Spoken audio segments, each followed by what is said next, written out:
ეს არის სურათი, სადაც ამერიკის ვიცე-პრეზიდენტი JD Vance სომხეთშია, ხოლო ეს კიდე აზერბაიჯანში. უცნაურად არ გეჩვენებათ, საკმაოდ სისხლისმღვრელი ომის შემდეგ აზერბაიჯანმა და სომხეთმა აღადგინეს ვაჭრობა, განაახლეს თანამშრომლობა და მეტიც, ამერიკის შეერთებულ შტატებთან დადეს კონკრეტული სტრატეგიული შეთანხმებები. ხოლო ამ ვითარებაში სად არის საქართველო? თუ ეს ყველაფერი იმის ბრალია, რომ საქართველომ გადაუხვია დასავლეთის პერსპექტივით დემოკრატიულ კურსს. არა, მთლად ეგრე არ არის საქმე, რეალურად ამ ყოველივეს აქვს საკმაოდ დიდი მიზეზი. ანუ აქ გაცილებით დიდი პრობლემაა, ვიდრე უბრალოდ დემოკრატიის ინდექსი. და სწორედ ამას განვიხილავ დღევანდელ ვიდეოში. ნახეთ, ჯერ იყო და 29 ნოემბერს 2025 წლის აზერბაიჯანის სპეცსამსახურებთან ასოცირებულმა მედია საშუალებამ გამოაქვეყნა ვრცელი სტატია საქართველო-აზერბაიჯანის საზღვარზე არსებული მდგომარეობის შესახებ, რომ ქართული მხარე თითქოს ხელოვნურ ბარიერებს უქმნის აზერბაიჯანელ გადამზიდავებს საბაჟო გამშვებ პუნქტებზე. ხოლო ყველაზე შემაშფოთებელი და საყურადღებო იყო სტატიის ბოლო მონაკვეთი, სადაც ავტორი ღიად იმუქრება, რომ ბაქო გაატარებს და დაიცავს საქართველოში მცხოვრები საქართველოს მოქალაქე ეთნიკური აზერბაიჯანელების ინტერესებს. ამასთან გავრცელდა აზერბაიჯანის საგარეო საქმეთა მინისტრის ჯეიხვან ბაირამოვისა და სომხეთის ეკონომიკის მინისტრის ოფიციალური განცხადებები. ეს ხდება 2025 წლის დეკემბერში, რომ აზერბაიჯანიდან სომხეთში ნავთობის გატანაზე ქართულმა მხარემ მაღალი ტარიფი დააწესაო. ანუ მარტივად რო ვთქვათ, დიდ ფულს ითხოვს საქართველოს მთავრობა. ამას პარალელურად მოყვა, რომ ირაკლი ყობახიძის გადაწყვეტილებით პირველი ტრანზიტი საერთოდ უფასოდ გავატარეთ და ამის შედეგად თითქოს ყველაფერი ჩაწყნარდა. იმას აღარ შევეხები, რომ ეს რეალურად თავზე გადავლა არის და როგორც კი გარკვეული მუქარა წამოვიდა, ჩვენ ეგრევე უკან დავიხიეთ. მაგრამ რეალობა ისაა, რომ ჩვენს რეგიონში სამი ქვეყანა, თურქეთი, აზერბაიჯანი და სომხეთი მუშაობენ ერთ პროექტზე, რომლიდან საქართველოს საერთოდ გათიშულია. ანკარა და ბაქო დიდი ხნის განმავლობაში ითხოვდნენ ამ აღნიშნულ პროექტს და თქვენი რაზე არის საუბარი ზანგეზურზე, რომელსაც ახლა ტრამპის დერეფანი ქვია. ნახეთ, ტრამპი ხო შვიდობის ყოფილია და ომებს ასრულებს. ეს ნამდვილად ესეა თუ არა ცალკე საკითხავია, მაგრამ გასული წლის აგვისტოში მისი შუამავლობის შემდეგ სომხეთსა და აზერბაიჯანს შორის სატრანზიტო შეთანხმება გაფორმდა და დე-იურე მეტნაკლებად დაალაგდა ურთიერთობები.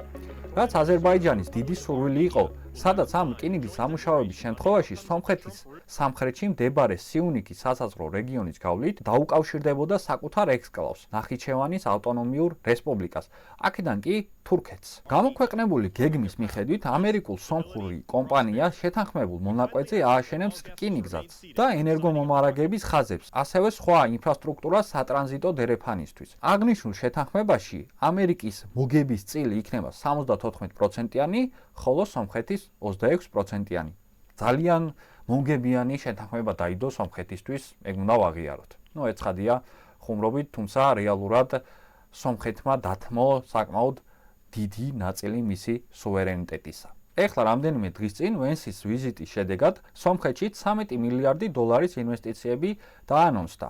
9 მილიარდი მათ შორის ბირთვულ ენერგეტიკაში და 4 მილიარდი ხელოვნურ ინტელექტში. გარდა ამისა, NVIDIA-მ შარშან განაცხადა, რომ სომხეთში გეგმავს ჩიპების ქარხნების აშენებას. საუბარია ცხადია თანამედროვე ჩიპებზე. ხოლო ამერიკის შეერთებულმა შტატებმა ამ თებერვლის ვიზიტთან დაკავშირებით აზერბაიჯანთან სტრატეგიული პარტნიორობის ქარტიას ხელი მოაწერა, რომელიც ეხება ეკონომიკურ უსაფრთხოების, თავდაცვის თუ სხვა მნიშვნელოვან დარგებში თანამშრომლობას. ნახეთ, ვიგებთ, რომ ამერიკის შეერთებულ შტატებს აზერბაიჯანთან საკმაოდ დიდი კონტაქტები აქვს დამყარებული, რომელიც ავტორიტარულია, ჩვეულებრივად, სადაც მონარქია de facto 33 წელია ალიევების ოჯახი მართავს აზერბაიჯანს და მათ შორის სომხეთთანაც ამერიკის შეერთებულ შტატებს საკმაოდ ნორმალური ურთიერთობები გააჩნია. მე პირადად მიმაჩნია, რომ სომხეთი საკმაოდ თმობს საკუთარ სუვერენიტეტს და ძალიან მძიმე ვითარებაში იგდებს მომავლის პერსპექტივაში თავს, ვინაიდან ამერიკის შეერთებული შტატები ვერ იქნება უსაფრთხოების გარანტი სომხეთისთვის, სადაც აზერბაიჯანმა და თურქეთმა შეიძლება ხელყონ მისი სუვერენიტეტი, თუმცა დღევანდელ მოცემულობაში ის თანამშრომლობს როგორც აზერბაიჯანთან, ისე თურქეთთან, ისე ამერიკის შეერთებულ შტატებთან, ანუ რეგიონულ საკითხებში ნამდვილად ჩართული არის. ხოლო საქართველოს სად არის ამ შემთხვევაში? არც არავინ ასს არ ეკითხება, არც მონაწილეობს რეგიონის საკითხებში და საერთოდ გამოთიშულია მაგ კონკრეტული პროცესებიდან. შეიძლება ვიღაცამ ახლა კომენტარებში დაწეროს, რომ ჩასაფრებული პოზიციიდან უყურებ ქართული ოცნების რეგიონის პოლიტიკას და თურმე ყველაფერი რიგზია. მაგრამ შეხედეთ, რეალობა ისაა, რომ აზერბაიჯანს დღევანდელ დღეს შეუძლია დაგვემუქროს ირიბად სამხედრო ძალით. ნახსენების სტატია სწორედ მაგას აჩვენებს, ხოლო ჩვენ დეიურე რომ გვეკუთვნის გარეჯის წართმეული ტერიტორიები, მაგაზე ხმას ვერ ვიღებთ და საერთოდ თავრობა კრინცაც კი ვერ ძრავს მაგ საკითხთან დაკავშირებით. არაფერს საუბრობ ეთნიკურად ქართველი მოსახლეობის უფლებების დაცვაზე, გინდა აზერბაიჯანში თუ სხვა ქვეყნებში. ცინიზმის პიკი კი იყო JD Vance-ის განცხადება, რომ თურმე აზერბაიჯანელი ჯარისკაცები იყვნენ უკანასკნელნი, ვინც დატოვეს ავღანეთის ტერიტორია. ნახოთ ვიდეო. The Azerbaijanis were some of the last to leave in Afghanistan. შეგახსენებთ, რომ საქართველოს ავღანეთის მისიაში 20,000-ზე მეტი ადამიანი და ჯარისკაცი ყავდა გაგზავნილი, დაიღუპა 32 ადამიანი, ხოლო აზერბაიჯანის ჯარისკაცების მაქსიმალური რაოდენობა მთლიანი კამპანიის პირობებში შეადგენდა მხოლოდ რამდენიმე ასეულ ჯარისკაცს და სიკვდილიანობა არის რამდენი თუ გამოიცნობთ? 0. თუმცა აქ ამერიკის შეერთებულ შტატებზე გაბრაზება კი არ არის საჭირო ან აუცილებელი. ეგ არის პოლიტიკის ანიბანი, სადაც ინტერესებია მთავარი, ხოლო ის თუ ვინ რამდენი გააკეთა სხვა სახელმწიფოსთვის, მაგას საერთოდ არ ენიჭება მნიშვნელობა. ხოლო ახლა გადავიდეთ მთავარ საკითხზე. თუ რა არის ზანგეზური და რას გამოიწვევს მისი გახსნა საქართველოსთვის? ამ გზის გახსნით საქართველო კარგავს ექსკლუზიურ როლს სატრანზიტო მიმართულებით რეგიონში.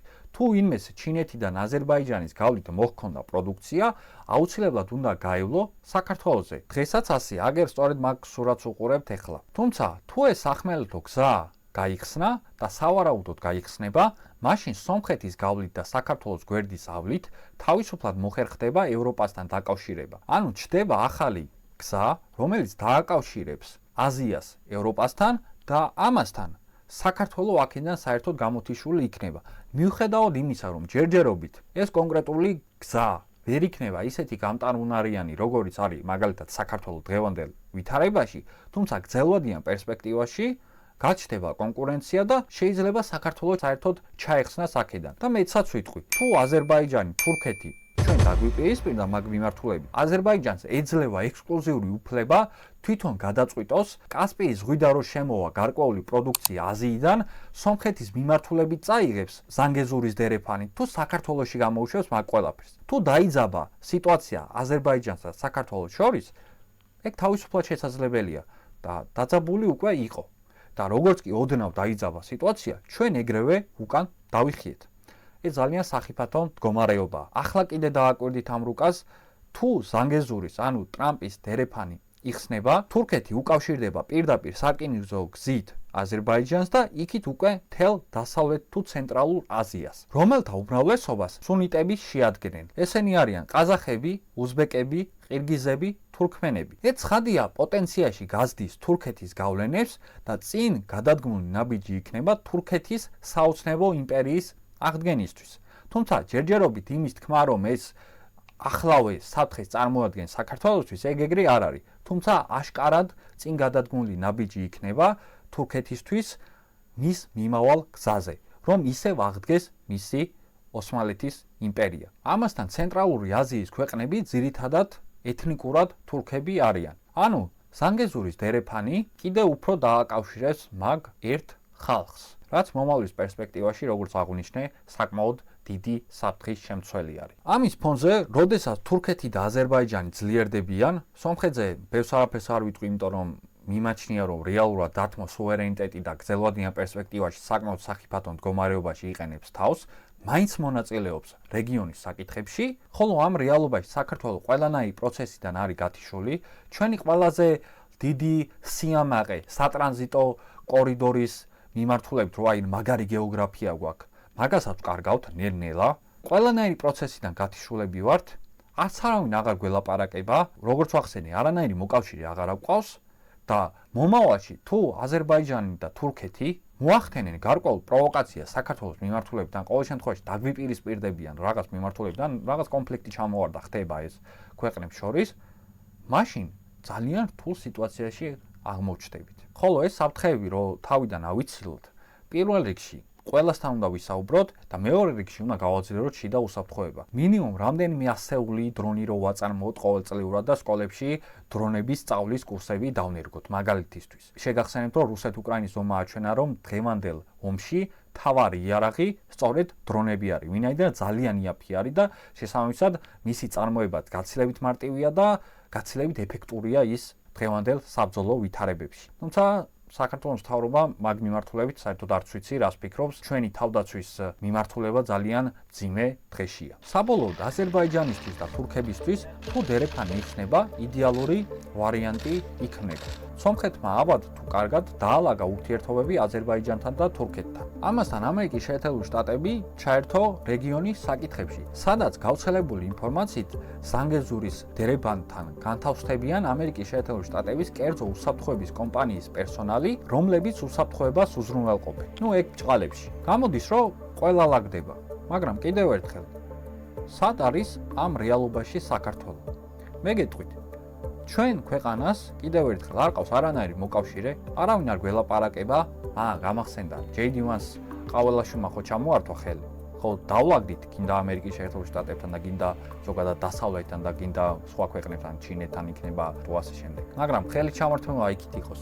რეალობა ის არის, რომ გვაქვს ოკუპირებული ტერიტორიები, პირდაპირ აზერბაიჯანი გვემუქრება სამხედრო გზით, ანუ მის სპეცსამსახურებთან დაკავშირებული გამოცემა გვემუქრება პირდაპირ და ჩვენ ეგრევე სუვერენიტეტს ვთმობ და უკან ვიხევთ. კარგი, ეგ შეიძლება რაღაც სტრატეგიული ნაბიჯი იყო. მაგრამ რეალურად ხო ყველა ხვდება, რომ ძალიან სუსტ მდგომარეობაშია დღევანდელი საქართველო. მაგის გამოსწორებაზე აქტიური დისკუსია უნდა წარიმართოს და კონკრეტული ნაბიჯები უნდა გადაიდგას, სანამ ძალიან გვიან არ იქნება. მადლობა ყურადღებისთვის, კარგად ბრძანდებოდეთ, გამოიწერეთ არხი.